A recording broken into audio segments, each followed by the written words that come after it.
Sejarah bekam.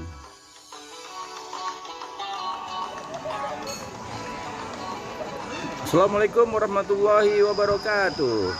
Teman-teman, hari ini saya ingin menjelaskan tentang sejarah bekam selama 10 menit ke depan. Teman-teman semua, pengobatan bekam sudah populer di banyak negeri, baik Mesir, Yunani, dan Arab. Di negara Arab sudah populer sejak zaman jahiliyah. Rasul mengakui metode pengobatan ini serta mempraktekkan dan menganjurkannya. Dari Jabir radhiyallahu an bahwasanya ia pernah menengok Al-Mukani yang sedang sakit. Kemudian ia berkata, "Saya tidak akan pergi sebelum engkau berbekam, karena saya pernah mendengar Rasulullah SAW bersabda, berbekam itu menyembuhkan penyakit." Teman-teman, berikut ini adalah sejarah singkat Al-Hijamah atau bekam. Jadi, sejak 4000 tahun sebelum Masehi, hijamah atau bekam atau cupping atau bloodletting itu di dalam bahasa Inggris. Terus ada lagi yang menyebut cantuk, ya, cantuk, dan banyak istilah lainnya sudah dikenal. Tapi populernya dalam bahasa Arab disebut hijamah. Teman-teman, di kerajaan Sumeria kemudian terus berkembang sampai ke Babilonia. Babilonia itu mungkin Irak sekarang ya. Kemudian Mesir, Saba, dan Persia. Persia sekarang namanya Iran. Pada zaman Rasulullah dia menggunakan kaca berupa cawan atau mangkok pili. Teman-teman, di zaman Rasulullah kaca sudah ditemukan sehingga Rasul bahkan menerima wahyu terkadang melihat kristal. Jadi lampu kristal pada saat itu sudah ada karena teknologinya di Arab waktu itu lebih tinggi dibandingkan di negara-negara Eropa. Teman-teman, pada zaman Cina kuno mereka menyebut hijamah sebagai perawatan tanduk. Perawatan tanduk karena menggunakan tanduk seperti tanduk kerbau atau tanduk sapi. Bahkan kalau di sana ada juga yang menggunakan bambu. Pada kurun abad ke-18 atau abad ke-13 Hijriah, orang-orang di Eropa menggunakan lintah sebagai alat untuk hijamah atau bekam. Nah, pada satu masa ada 40 juta lintah diimpor ke negara Prancis untuk tujuan itu.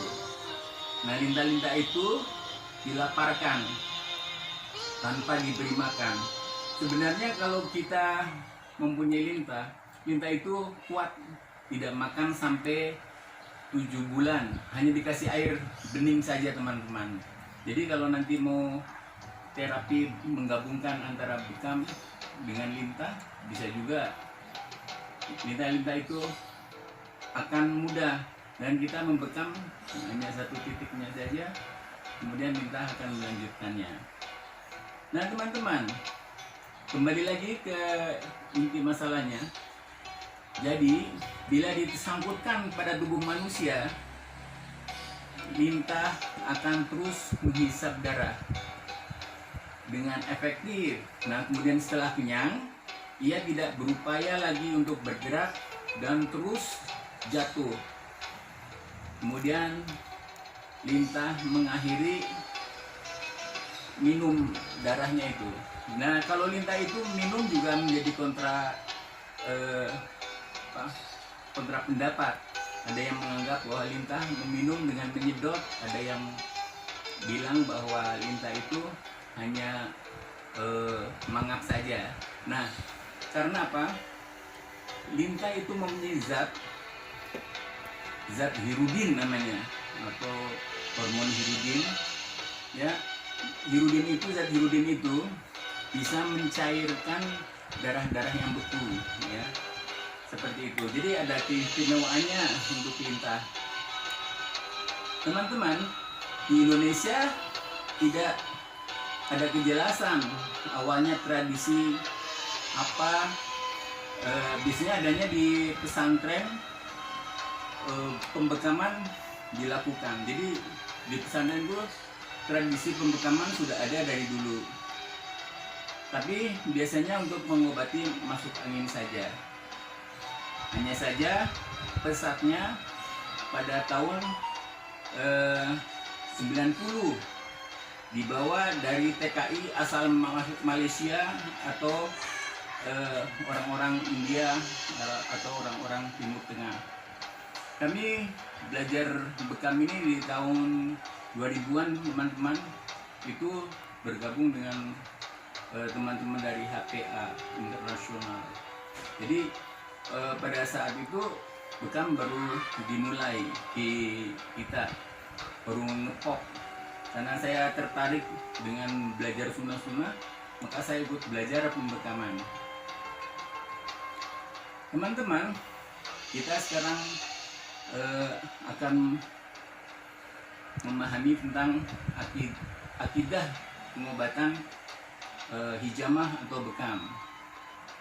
Akidah adalah perkara yang harus dan wajib diyakini oleh hati seseorang, yang mana hal tersebut menyangkut ketentraman hati dan jiwa, dan tidak ada sedikit pun keraguan yang ada di dalamnya.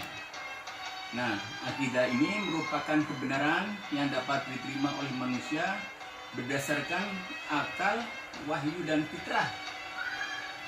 Akidah pengobatan bekam dapat meningkatkan keimanan seorang muslim dan bernilai ibadah bila melakukannya dengan ikhlas. Lalu bagaimana dengan landasan bekam? Dalam kitab Taysirul Fiqih lil Muslimil Mu'asir disebutkan oleh Dr. Yusuf Qardawi bahwa bekam adalah termasuk fardu kifayah. Maksudnya, jika di sebuah wilayah tidak ada seseorang yang mempelajarinya, maka semua penduduknya akan berdosa. Namun, jika salah seorang yang melaksanakannya, ada seseorang yang melaksanakannya, maka gugurlah kewajiban dari yang lain. Nah, jika suatu wilayah tidak ada yang ahli bekam, maka kehancuran dan kesengsaraan. Ya, teman-teman, demikianlah sekilas penjelasan tentang sejarah perkembangan bekam. Semoga bermanfaat. Bila dirasa bermanfaat, jangan lupa untuk subscribe, komen, like, dan share. Ya, salam sehat dari kami, Rumah Sehat Tera Afiat.